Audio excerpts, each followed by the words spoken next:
Hello, Rob here. In this video, we're going to be looking at Ubisoft, the parent company who own Assassin's Creed franchise.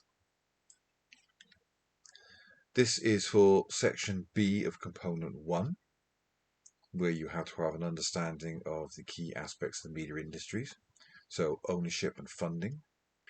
We will do regulation in a separate video. We will hint at looking at digitally convergent platforms. We'll talk about the PlayStation Vita. There will be some discussion of audiences and how they have the ability to speak back. Specifically, we're going to be looking at this production, distribution, circulation, although we will look at that in more detail in a later video. We'll be looking at the institutionalized and specialized nature of this process. We're looking at patterns of ownership and control, including conglomerate ownership, and how Ubisoft are vertically and horizontally integrated and diversified. That's the key focus of this video. And we'll look at the economic factors relating to that. We will look briefly at how that process shapes the media products of production, distribution, exchange, circulation, that is. We will again look a little bit, very briefly, at digitally convergent platforms. Now, who are Ubisoft? Ubisoft are a French video games publisher. They are both horizontally and vertically integrated and diversified, come to that. They are the fourth largest video game company in the Americas and Europe. In other words, outside of Japan. They own numerous subsidiaries across North America, Europe, and Asia, which are often, not always, but often named after their city, like Ubisoft Montreal is the main subsidiary that's involved in the Assassin's Creed franchise. Now, theory-wise, Curran and Seaton talk about how the media is controlled by a small number of companies that are primarily driven by the logic of profit and power, and that this generally limits or inhibits variety, creativity, and quality. And David Hesmegalt talks about the fact that they do this to minimize risk and maximize audiences. They achieve this through horizontal and vertical integration and by formatting their cultural products through the use of stars, genres, and serials, or as we would call them, franchises. And that the largest companies now operate across a number of different cultural industries, i.e., they are diversified, which we can see from the fact that they own a number of different titles, for a start, available on multiple different platforms. Ubisoft own a number of what we call AAA franchises. These are the big, most popular, most expensive to make, let's face it, video game franchises. So obviously the Assassin's Creed franchise is one of the biggest franchises in the history of video gaming, and that's probably their key franchise. Following that, as one of my personal favourite, would be the Far Cry franchise. Prince of Persia, which would be going back a long time. I mean, that goes back to the early days of gaming, that does. Watch Dogs, Driver, which again goes back to the days of the PS1.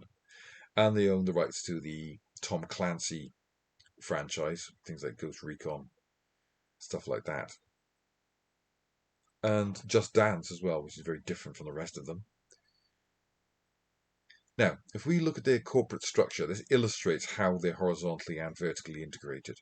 So, as we can see from these video game production companies on the left, they own many, many different subsidiaries, each of which tends to specialize in a particular job. Like they own, Ubisoft Reflections or Red Storm Entertainment in the UK. Many of these studios are named after their city of origin. They also have another division which specializes in making mobile games for mobile devices, production and distribution divisions, but they've also diversified into film and other businesses, learning and development, for example. But they've got their motion pictures division. There's a film version of Assassin's Creed, and they're currently working on a TV series for Netflix and an anime version of that as well. So all of these are production companies, right? Whether it be video games, mobile gaming, or films and television. But nonetheless, this all makes them horizontally integrated. But they're also vertically integrated because they have distribution companies as well that distribute the games, not to mention their own online distribution company system as well. So this gives you proof of their horizontal and vertical integration. This helps to minimize risk, as Hes McGult points out, and maximize profits. The fact that they can all work together is synergy.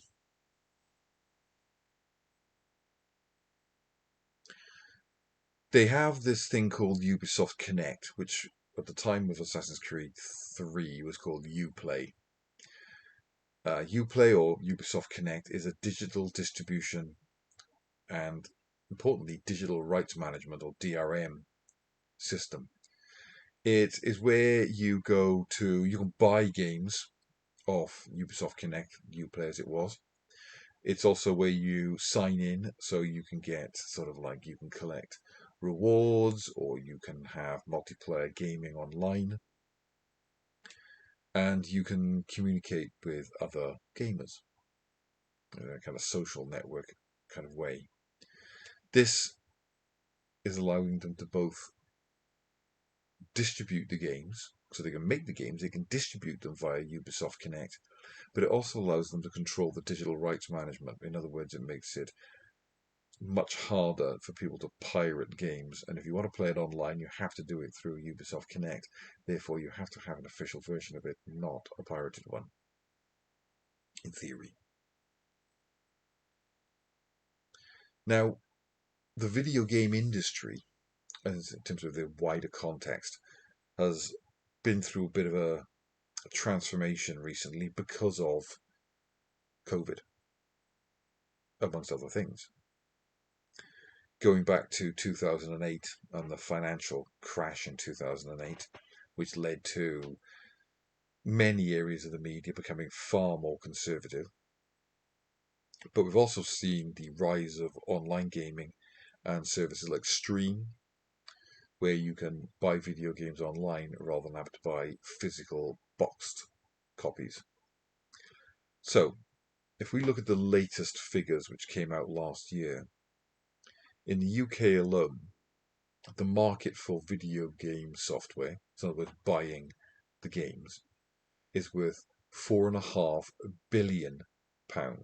This is a colossal industry. That's a lot of money, right?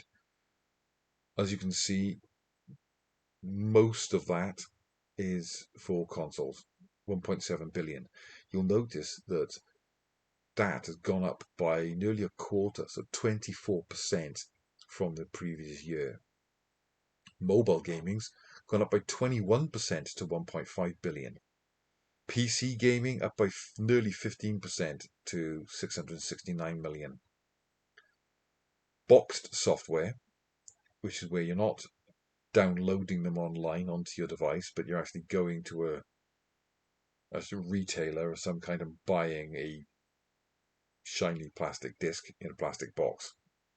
That's gone up by 7.1%, but obviously that's relative because that's a much smaller rise than anybody else.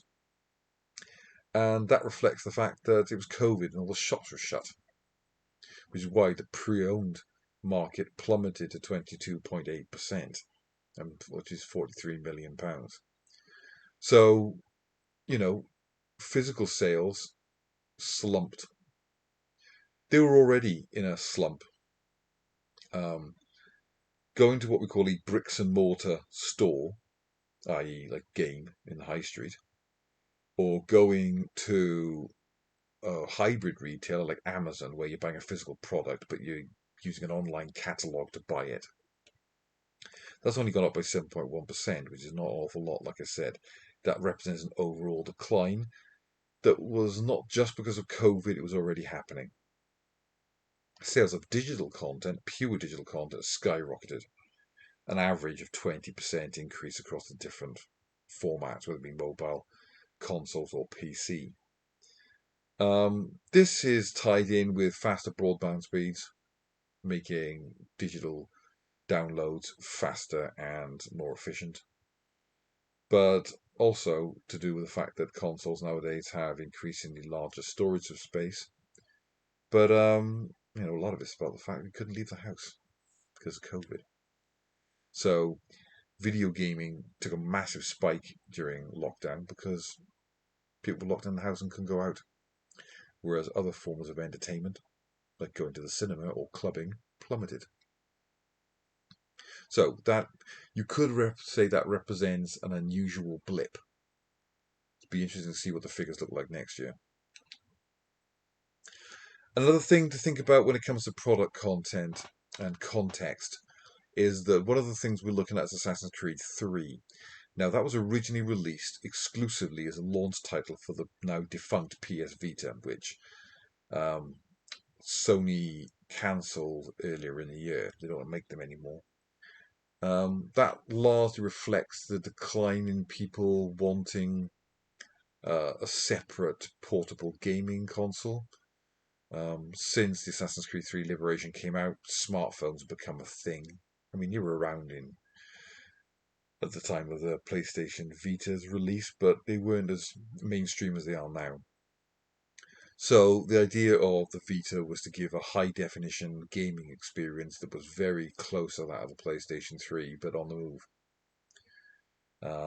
Much more sophisticated and complex narrative style gaming, much more open world sandbox game style gaming, which is something that wasn't common in video games in those days, which tended to be more along the lines of, platform games and stuff like that back in those days. It was also an attempt to target a wider audience, which in those days meant girls. Women did not play video games in those days quite as much as they do now. Now, just some other wider context to point out that they are diversified. So Ubisoft has a TV division. So not only are they making video games, but they now spun that off into TV and film. So the obvious examples would be the Assassin's Creed film that came out a few years ago, and the fact they're working with Netflix to make this Assassin's Creed TV series and um, animated TV series. But they're also making things called Critical Role, this TV show they made for Apple. So the Assassin's Creed movie came out in 2016. It had a $125 million budget, which is not massive for a film of this size, but middle of the road. Grossed 240.7 million. So they made their money back and you know doubled their money, but that's considered a bit of a failure. You need to be making back about 4 times your production budget to really have a hit on your hands.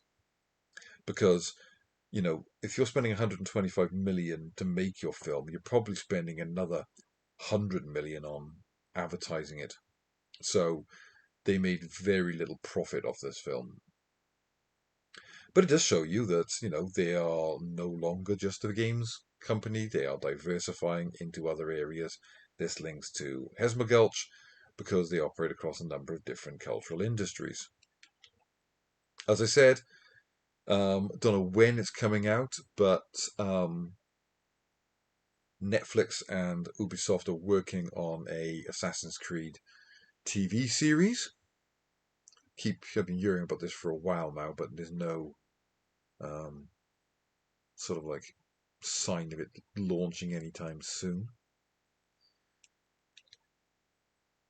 They do other things. They've got a books and music division, so they make you know premium artwork for the games. You can sell in a behind the scenes book, things like this. It's the official art book you've got there from Dark Horse Books.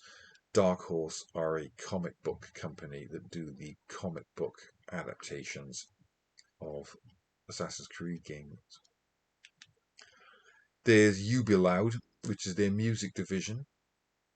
They are a publisher for the soundtrack albums of video games. So you can buy these soundtracks on CD, like the Assassin's Creed sort of like motion picture soundtrack you've got in the middle there. You can go and download them from places like, this is Amazon, so you can get an MP3 download, or you can listen to it on Amazon Music. There's the Assassin's Creed game soundtrack there on CD. Don't think any of them are released on vinyl. But that's not unusual. I've got a few video game soundtracks on vinyl, so it's not that unusual. So yeah, more evidence of their diversification. So they own this record label so they can make their own music for their own games. Not just the games, but trailers as well. They've spun into live events. So they've been doing this Assassin's Creed Symphonic Adventure for the 15th anniversary of the Assassin's Creed franchise.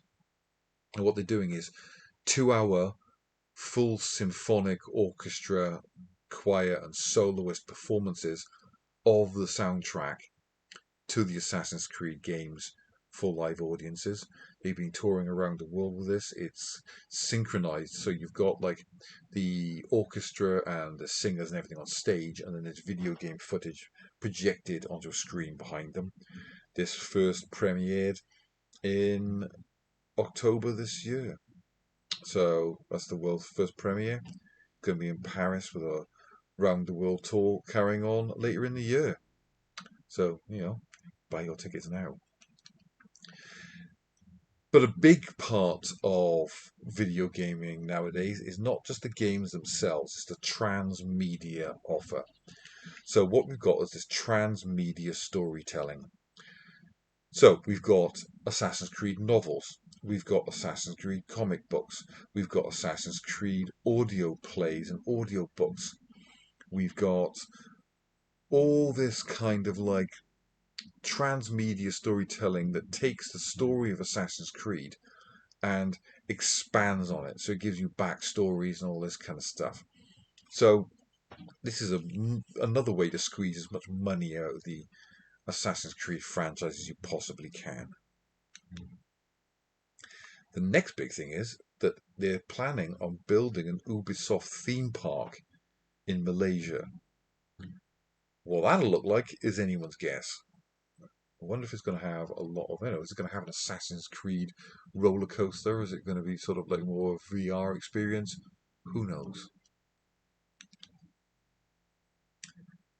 Now, all of this also ties in with Clay Shirky and the end of audience because the online nature of video games in the 21st century, tied in with sort of like the game company itself, Ubisoft, means that you can have things like social media, you've got your website's comment sections, frequently asked questions, forums.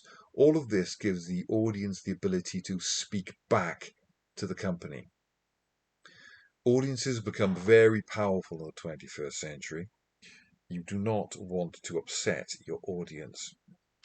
That can lead to a problem. We talked about, Karen Seaton talking about a lack of diversity and creativity in video games, amongst other media. And one of the big things you've got to worry about is fan service. If all you're doing is pleasing the fans, then you end up making stuff that's dull, it's boring, it's repetitive, it's generic. It makes you afraid to take risks and do something new, which is why there's so many franchises, sequels, reboots, etc. But obviously, Ubisoft, as I said, they're no longer just one thing. They're no longer just a video game because they're a cross-platform brand. So not only will they have all the other stuff we just talked about, but they're going to have YouTube, Facebook, Twitter, Twitch, obviously. They're going to have all of these social elements as well, which of course have all got comment sections where users can comment and talk back to, as Shirky would say, and Henry Jenkins even would talk back to Ubisoft. So there's YouTube, there's Twitter, and Facebook, and Instagram. So that gives you a brief rundown on who Ubisoft are and the kind of businesses they're involved in. See you in the next one.